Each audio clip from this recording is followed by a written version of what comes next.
ओम नमः चंडिकाय दुर्गा सप्तशती भाषा 11वां अध्याय। देवताओं का देवी की स्तुति करना और देवी का देवताओं को वरदान देना। महर्षि मेघा कहते हैं, दैत्य के मारे जाने पर इंद्रादि देवता अग्नि को आगे करके कात्यायनी देवी की स्तुति करने लगे। उस समय अभिष्ट की प्राप्ति के कारण उनके मुख खिले हुए थे। देवताओं ने कहा, हे शरणागतों के दुख दूर करने वाली देवी, तुम प्रसन्न हो। हे संपूर्ण जगत की माता, तुम प्रसन्न हो। विश्वेश्वरी, तुम विश्व की रक्षा करो, क्योंकि तुम इस चर और अचर की ईश्वरी हो। हे देवी, तुम संपूर्ण जगत की आधार रूप हो, क्योंकि तुम पृथ्वी रूप में ही स्थित हो और अत्यंत पराक्रम वाली देवी हो।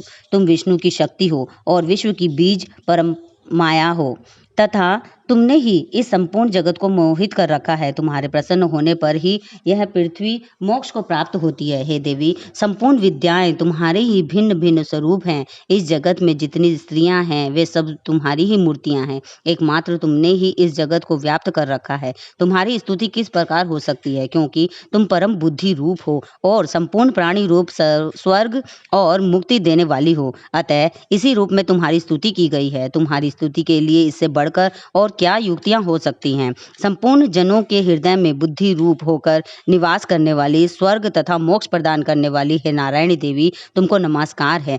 काला काष्ठा आदि रूप से अवस्थाओं को परिवर्तन की ओर ले जाने वाली तथा प्राणियों का अंत करने वाली नारायणी, तुमको नमस्कार है। हे नारायणी, संपूर्ण मंगलों की मंगल रूप वाली, हे शिवे, हे संपूर्ण प्रयोजनों को सिद्ध करने वाली, हे शरणागत वत्सला तीन नेत्रों वाली गौरी, तुम्हें नमस्कार है। सृष्टि स्थिति तथा संहार की शक्ति भूता सनातनी देवी, गुणों का आधार तथा सर्व सुखमयी नारायणी, तुमको नमस्कार है। हे शरण में आए हुए शरणागतों, दीन दुखियों की रक्षा में तत्पर, संपूर्ण पीड़ाओं के हरने वाली है नारायणी। हे नारायणी, तुम ब्राह्मणी का रूप धारण करके हंसों से जुते हुए विमान पर बैठती हो तथा कुश से अभिमंत्रित जल छिड़कती रहती हो। तुम्हें नमस्कार है। माहेश्वरी रूप से त्रिशूल, चंद्रमा और सर्पों को धारण करने वाली है महावृषभ वाहन वाली नारायणी, मोरों तथा कुक्कुटों में घिरी रहने वाली महाशक्ति को धारण करने वाली है कौमारी रूप धारिणी निष्पाप नारायणी, हे शंकर चक्र गदा और शांग धनुष रूप आयुधों को धारण करने वाली वैष्णवी शक्ति रूपा नारायणी, तुम हम पर प्रसन्न हो। तुम्हें नमस्कार है। हे दांतों पर पृथ्वी धारण करने वाली वाराह रूपिणी कल्याणमयी नारायणी, हे उग्र नरसिंह रूप से दैत्यों को मारने वाली, त्रिभुवन की रक्षा में संलग्न रहने वाली नारायणी, हे मस्तक पर किरीट और हाथ में महावज धारण करने वाली, सहस्रों नेत्रों के कारण उज्ज्वल वृषासुर के प्राण हरने वाली ऐन्द्री शक्ति है नारायण, तुम्हें नमस्कार है। हे शिवदूती स्वरूप से दैत्यों के महामद को नष्ट करने वाली, हे घोर रूप वाली, हे महाशब्द वाली, हे नारायणी, दाढ़ों के कारण विकराल मुख वाली, मुंडमाला से विभूषित मुंड मर्दिनी चामुंडा रूपा नारायणी, तुम्हें नमस्कार है। हे लक्ष्मी लज्जा महाविद्या श्रद्धा पुष्टि श्रद्धा शुद्धा ध्रुवा महारात्रि तथा महाविद्या रूपी नारायणी, तुमको नमस्कार है। मेघा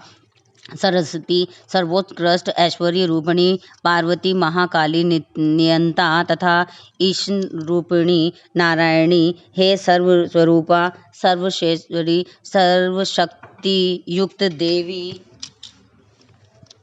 हमारी भय से रक्षा करो। तुम्हें नमस्कार है। हे कात्यायनी, तीनों नेत्रों से भूषित यह तेरा सौम्य मुख सब तरह के डरों से हमारी रक्षा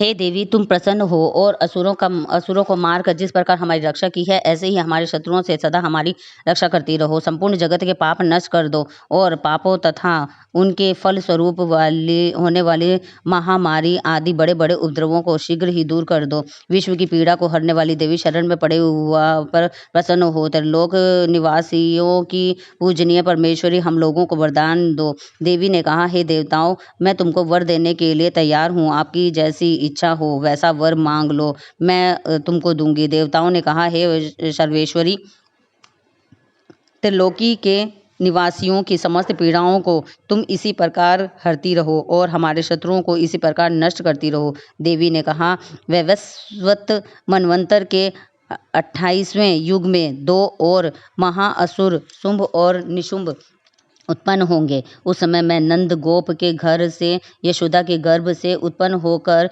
विंध्याचल पर्वत पर शुंभ और निशुंभ का संहार करूंगी। फिर अत्यंत भयंकर रूप से पृथ्वी पर अवतीर्ण होकर मैं वैप्रचित्ति नामक दानवों का नाश करूंगी। उन भयंकर महाअसुरों को भक्षण करते समय मेरे दांत अनार के पुष्प के समान लाल होंगे। इसके पश्चात स्वर्ग में देवता और पृथ्वी पर मनुष्य मेरी स्तुति करते हुए मुझे रक्त दंतिका कहेंगे। फिर जब 100 वर्षों तक वर्षा न होगी तो मैं ऋषियों की स्तुति करने पर आयोनिज नाम से प्रकट होंगी और अपने 100 नेत्रों से ऋषियों की ओर देखूंगी। अतः मनुष्य शताक्षी नाम से मेरा कीर्तन करेंगे। उसी समय मैं अपने शरीर से उत्पन्न हुए प्राणों की रक्षा करने वाले शाकों द्वारा सब प्राणियों का पालन करूंगी और तब इस पृथ्वी पर शाकंभरी के नाम से विख्यात होंगी और इसी अवतार में मैं दुर्ग नामक महाअसुर का वध करूंगी और इससे मैं दुर्गा देवी के नाम से प्रसिद्ध